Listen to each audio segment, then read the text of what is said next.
few days, and the season will kick off in Philadelphia, where the defending champion Eagles will raise their Super Bowl banner before turning the page to this season. Their center, Cam Jurgens, was asked about the pregame ceremony and all the pomp and circumstance that will come with it. Who gives a damn if we're hanging something or whatever? We're playing the Cowboys, you know. What other multiple motivations do we need, you know? I think everybody's going to be pretty fired up. That's what you want your center to say. And here he is. You know there's a game in Philadelphia when Sal Paolantonio is live with us on Get Up. I can't tell you how good it is to have you back, Sal. So give us a sense of the energy both inside and outside of the facility in Philadelphia leading up to this game. Michael, it's Dallas week in Philadelphia, and it's come early this year. This is a once-in-a-generation event. The Philadelphia Eagles playing the Dallas Cowboys at home here in Philadelphia for the first time week one since 1970. It's been 55 years. The last time that happened was 55 years ago at Franklin Field. You see all this gray hair? I do remember. I was there. I remember, Michael. And it is a huge ticket in town, monster game. I talked to one ticket broker, 717 in Bucks County, 717 Events and Tickets. They said those touchdown club tickets, the so-called Mike Trout seats, they sell for $5,000 a piece for Thursday night's game against the Cowboys, a once-in-a-lifetime event with the banner going up.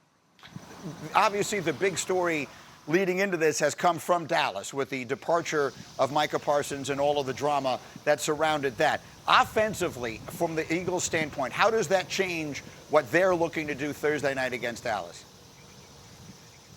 Well, in the NFL, as you know, Michael, coaches coach against coaches. And Nick Sirianni knows the defensive coordinator, new defensive coordinator of the Cowboys, Matt Eberflus, so well. They coached together in Indianapolis for 3 years. And Eberflus is so good at stunts and twists and creative schemes on his defensive front to make sure he gets pressure without blitzing.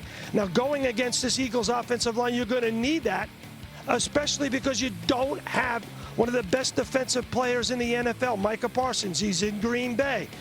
And the Eagles obviously were game planning for number 11. They have been through his entire career in the division. Without Micah Parsons, this will be difficult for Matt Eberflus to do that kind of thing that he wants to do. You know, he's going to have to stack the box like Steve Spagnuolo did against the Eagles in Super Bowl 59, but the same result could happen. Jalen Hurts sees that box stacked to stop Saquon Barkley. He'll go over the top to A.J. Brown and Devontae Smith. He'll do that little swing pass to Dallas Goedert. If you look at Jalen Hurts in Super Bowl 59, so cerebral. His ability pre-snap and post-snap to get out of bad plays, get out of bad run plays and into good pass plays and vice versa was really unmatched. That's why he was the Super Bowl MVP. You pointed out in your notes to us last night, and we pointed it out earlier, that the Eagles scored 75 points in their two matchups against Dallas last year, and Jalen Hurts didn't even play in one of those games. It was Kenny Pickett. So that's the one side of it. How about the other side, though? The Cowboys' offense against an Eagles defense that has lost some significant pieces from last year's championship team, Sal. And Michael, Vic Fangio, the new defensive coordinator of the Eagles, talked about this yesterday in his press conference. There are bona fide stars that they have to worry about on this offense. The training camp reports that I've got about Dak Prescott is moving well, throwing the football on the run, which is his calling card during training camp. He now has George Pickens to go along with C.D. Lamb. In the last 3 seasons, those two receivers have 7,143 receiving yards, second only in the last 3 seasons to Jalen Waddle and Tyreek Hill. So it's going to be very difficult to double C.D. Lamb. And the thing about Brian Schottenheimer, the new head coach of the Dallas Cowboys, who will be calling the plays, he likes to use a lot of pre-snap motion so he can get a free release of his wide receivers. And you look at the Eagles defense, and I got the flip card in my hand, and at the left cornerback position, replacing Darius Slay, it's either Adoree Jackson or Jacory and Bennett, who they just got from Las Vegas, or Mac Williams, the rookie, who Vic Fangio loves. It's going to be mix and match at left cornerback position. And then at the safety position where they're missing C.J. Gardner-Johnson, who they shipped off to Houston, it could be Sidney Brown or a player to be named later, maybe Cooper DeJean. You never know what you're going to get with Vic Fangio.